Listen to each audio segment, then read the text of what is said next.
Hey, what is up guys? Welcome back to the channel. Today we have a new tutorial, so hope you're ready.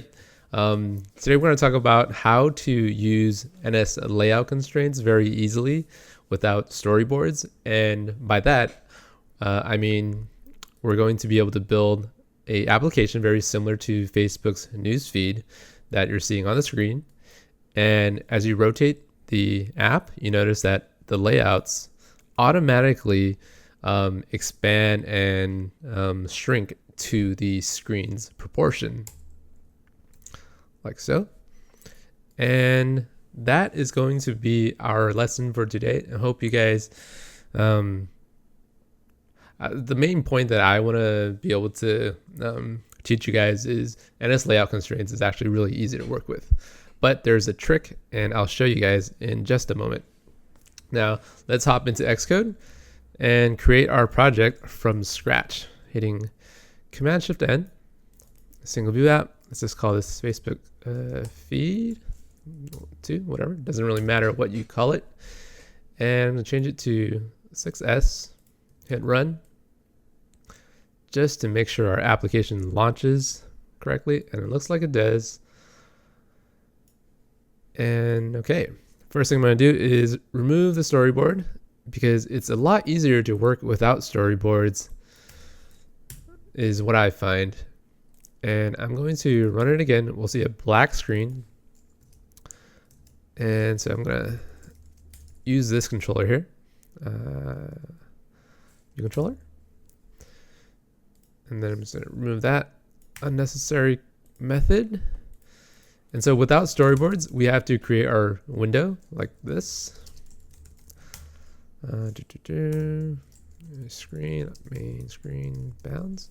Then we also have to make it visible by doing that.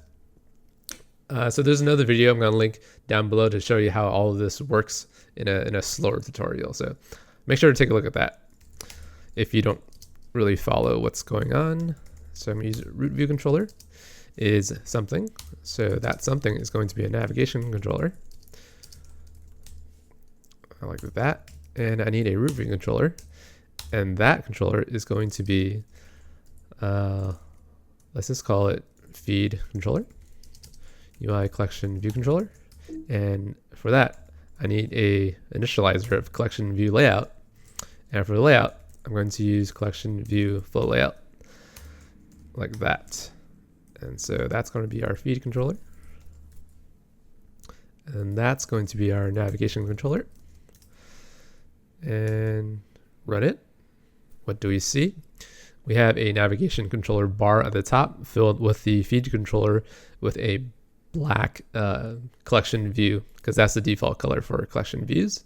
And so now we want to use this as our controller class. So I'm going to rename that. And then just use that. And let's change the background color of the default collection view. Let's see, collection view, background color. Yes, goes UI color. And I'm going to make it slightly gray by using white of 0.95, alpha 1. Let's get rid of that guy. And you'll be able to see what that looks like. Okay. Pretty good. That's actually a gray color, and this is white. So I have a kind of like a little diagram as to how I'm going to accomplish this application. And the very first step is to create this navigation controller with a blue navigation bar and then 3 collection view cells that just say sample names. So I'm going to go ahead and do that really, really fast. Hope you guys will be able to follow along because I'm really focusing on getting to NS layout constraints. So navigation bar dot appearance dot bar tint color to change the navigation bar's color. So I have on another screen what the color should be. So it's 51, 90, and 149. So you have divided by 255. Just to get the RGB correct. So that gets the blue color. And let's get a title for the view controller, just like that. And running that, we'll get the title, but it is it's black, which is not good. So let's change that by using title text attributes and its foreground color attribute name, specifying white like that. And then we'll also change the status bar to light content, and running that, we'll get the white title, but the navigation bar is black because you have to specify this view controller based status bar and a Boolean value of no. That will allow us to change the status bar. Cool. Now that we have feed controller, we need to register a couple of cells for the collection view. What I mean is collection view, register class, and some cell with some identifier. So that identifier is going to be that. Doesn't matter what you call it. And we need a cell class, right? So first I'm going to return the number of cells, number of items in the section to be 3, like what we have in our diagram here, 3 cells.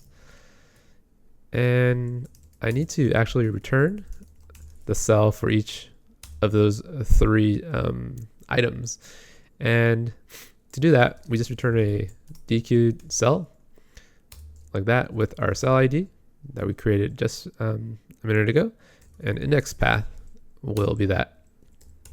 So if we were to run this, it's not going to work because we haven't registered a cell yet. So what cell do we want to register? Well, let's create it and then register it. So call it feed cell, UICollectionView cell. And so every time a cell is dequeued, it calls init frame. We have to override it. And then you have to call super like that.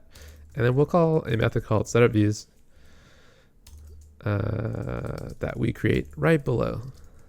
And we're going to fix the compiler error that comes up right here by just agreeing to what Xcode tells us to do. And now, so I'm going to change this to background color equals white, like that. And let's register the class by doing feed cell, that's self. Nope, cell ID. Running that, you'll see a couple of cells, but they're not fully expanding the width of the view because we haven't specified the size of each cell. So to specify that, we will first conform to that delegate flow layout protocol. And then here we can specify the exact size that we want with the last layout method there, size for item at index path, returning a size of view.frame.width. And then let's just use 50 for now. Running that will allow us to get the full frames of width like that. And if you want the collection view to bounce like that without the cells going past the bottom of the screen, you can specify that property to make it bounce as you drag it. Okay, cool. Now this is the fun part.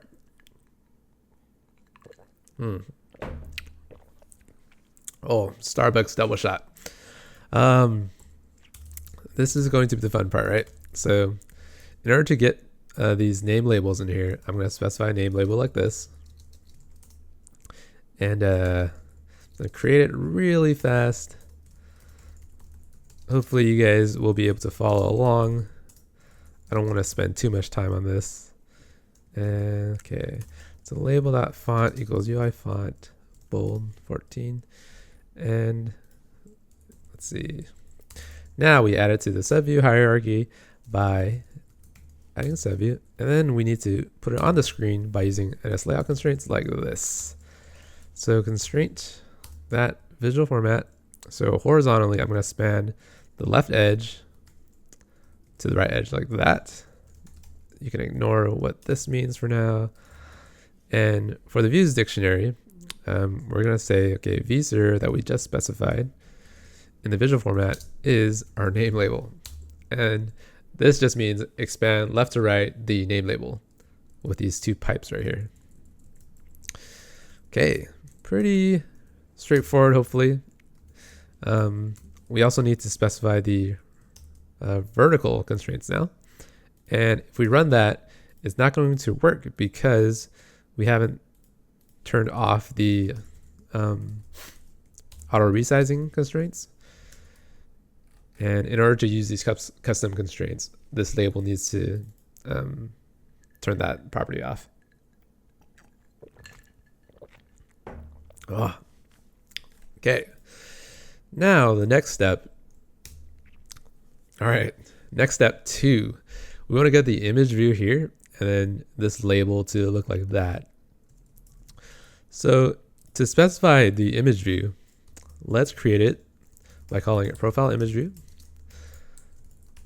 That, and we'll just create the image view like what we did with the label. And then we specify content mode to fit. So this keeps the image to a 1-to-1 aspect ratio. And we'll return the image view. And let's just say the background color is red, just to illustrate where it's going to live inside the view.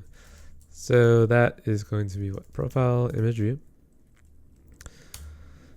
And then now we need to specify a couple of constraints. Let's see, that needs to be returned. Like so. And now we want to actually set up the constraints down here. And what I can do is I can change the visual format here just a little bit by saying, okay, 8 pixels from the left, I'll have V0, and then 8 pixels, I'll have V1. So V0 will now be our profile imagery, and V1 will be our name label, like that. And then for the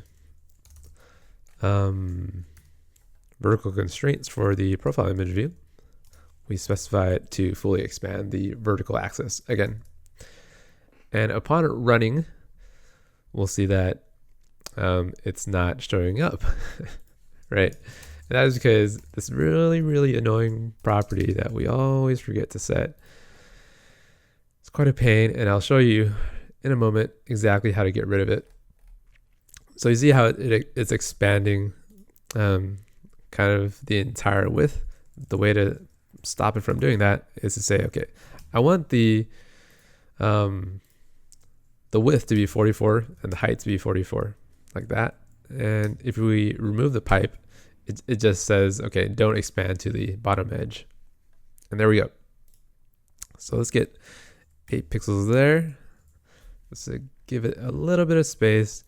And then 44 plus 8 plus 8 is 60. That'll give us a nice 8 pixels on the top and sort of 8 pixels on the bottom and left. So pretty cool, pretty cool. And now what I'm going to do is I'm going to just show you how to avoid all this crap here and use an extension method on UI view. And this method is going to be called add constraints with format. Okay. And then in here, we'll say format is a string and views is it's a variable length view, which will come in as an array like so. And now we will just want to call that method with a format and views. So we're going to try to replace all this here with just these two parameters. And the way to do that is to create that views dictionary right here and say, okay, that is a string to UI view dictionary, which will create one right there. And then we'll loop through the array of views like this by enumerating it. That will allow us to get the index. So let's say 0 and 1. And let's just call this key v. So this will be v0 and v1. And then we'll say views dictionary key equals view. Then we can turn off that pesky translate property right there. And here we'll just say, okay, use what we did earlier. No, constraint. Use what we did earlier, but just do it in here so we don't have to do it ever again. And views dictionary, like that. So that's hopefully pretty straightforward. And now we can just specify this to be the format, and then profile image view and name label. And so I promise you that will work. And you see how much easier and cleaner that is. Hopefully you'll be able to use that in your future projects. And then I'm just going to replace the other ones by saying this. And then that is name label. So pretty easy. Add constraints. Let's see. Let's copy and paste that guy. And then this will be, what is it?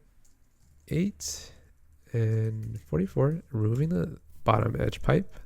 This will be profile image view. Now I can get rid of all that. And we've cleaned up all of those nasty constraints and unnecessary cruft in the method calls. Cool. Everything looks pretty good. And going back to our little comp here, we want to be able to set the image and the label like so. The trick to setting the image is, first we need to import the assets by going into assets and dragging all the assets in there. The asset that I want to use is called a Zuck profile down there. And I'm going to set the image by saying, okay, image view, image equals UI image named Zuck profile. And that will get the image to show up. Now we need to construct the actual string right here. So the easiest way to make a 2-line string with a varying font and color is to use a NS attributed string. So what I mean is, let's say label text attributed string equals something, right? So we want to create attributed text right here, this string, and then let's call it Mark Zuckerberg. And for attributes, we'll specify the font, NS font, UI font, bold, and then we can now get rid of all this stuff here. We can also get rid of that. Okay, attributed text, and then let's get rid of that color as well. Now the text is going to be pretty much the same, but it says Mark Zuckerberg, and we can now include the second line of text. But first we need to say, okay, label needs to actually show 2 lines of text, and this will contain our bottom line. So this takes in attributed strings, and then we need to get the attributed string. And okay, Xcode likes to crash every now and then. So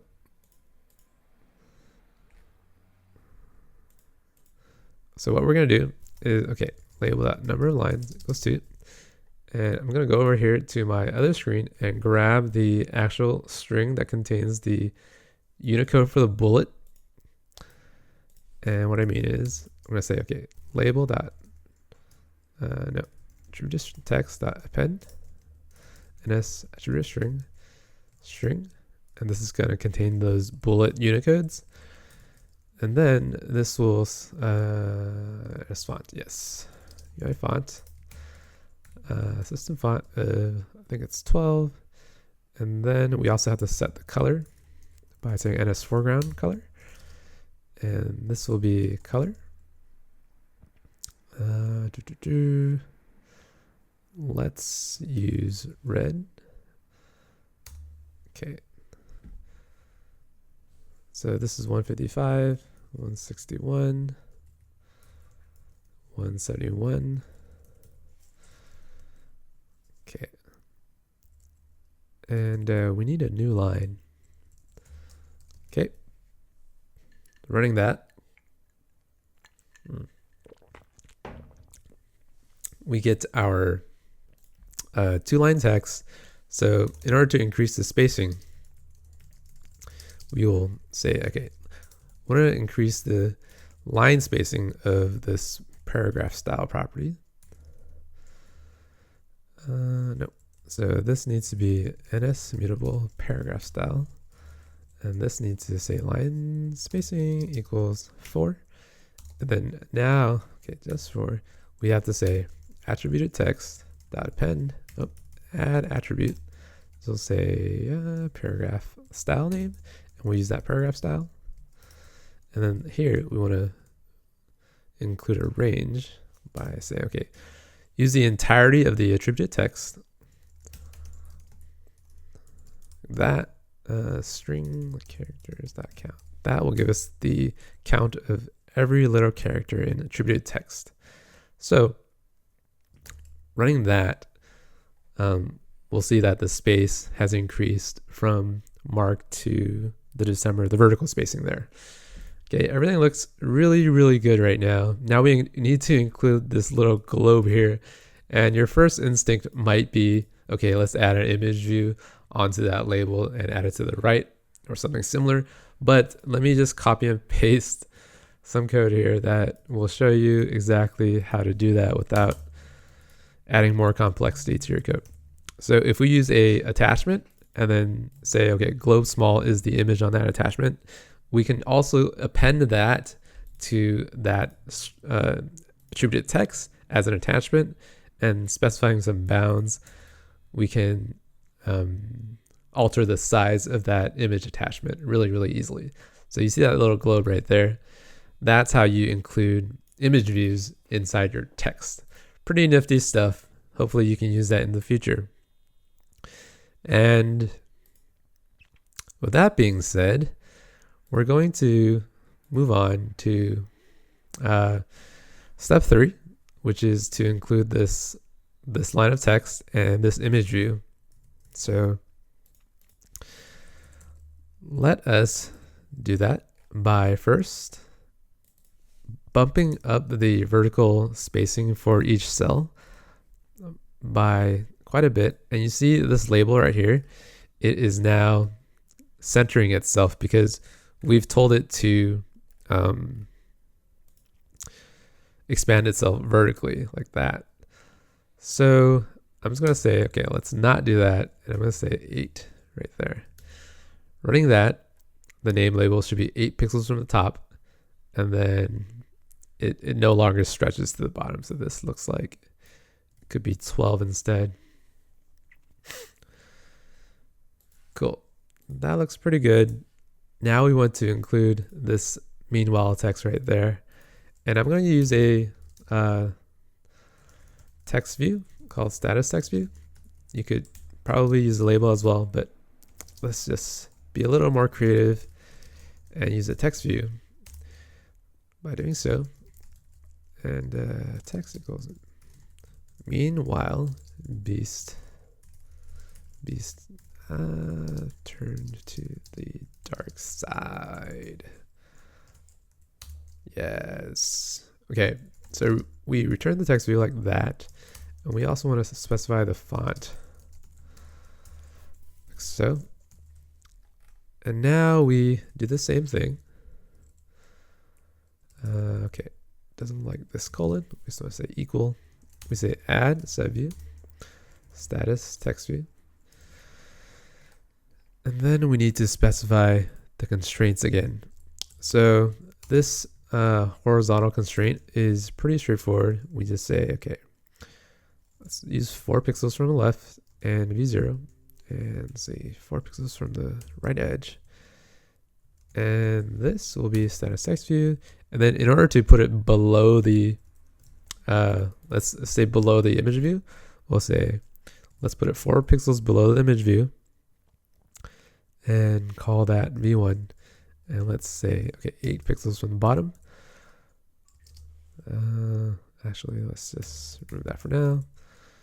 This will be status text view. Running that, you'll see the text view shows up kind of below there, but not quite. And that is because, let's just say, okay, 30 pixels. Nope. So this needs to be, okay. So that's now just 30 pixels. And we want to include this image view here. So let's create that really fast. Let's call that status image view. Image view. Let's create this guy. Okay, UI image is, so I know I called the asset zuckdog. And let's just say image view that content mode is, so I'm going to show you what scale aspect fit will do. And then we'll return it. Then we'll add it really, really fast. Status image view. And then we'll use sort of that constraint. But we'll expand it fully from the left edge to the right edge. Now we'll add it a couple of pixels below the text view by calling it v2 and expanding that image view all the way to the bottom edge. Like that. Hopefully that will give us something usable. Cool. That is looking pretty similar to that so far, but it's not expanding the entire width. And that is because scale aspect fit causes it to use a 1-to-1 height width ratio. And we want to bump that up to fill the entire view. And it's doing that sort of properly, but we want to cut off the extended pixels by saying mass to bounds equals true. That'll cause it to clip the pixels that we don't want. And let's just say, okay, bump that up to 300. Cool. That is getting pretty close. Now, step 4 is going to be adding the remaining contents to that cell view. So, seeing that this tutorial is getting a little bit longer than I hoped for, we're going to continue on to the remaining step in another part 2.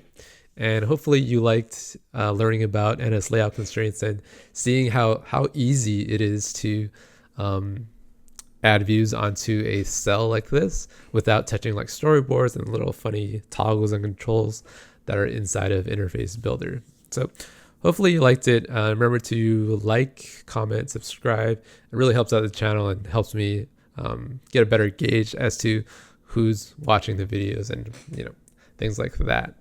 So yeah, look out for part 2 of the video, and we'll be right back with that. Thanks. Bye.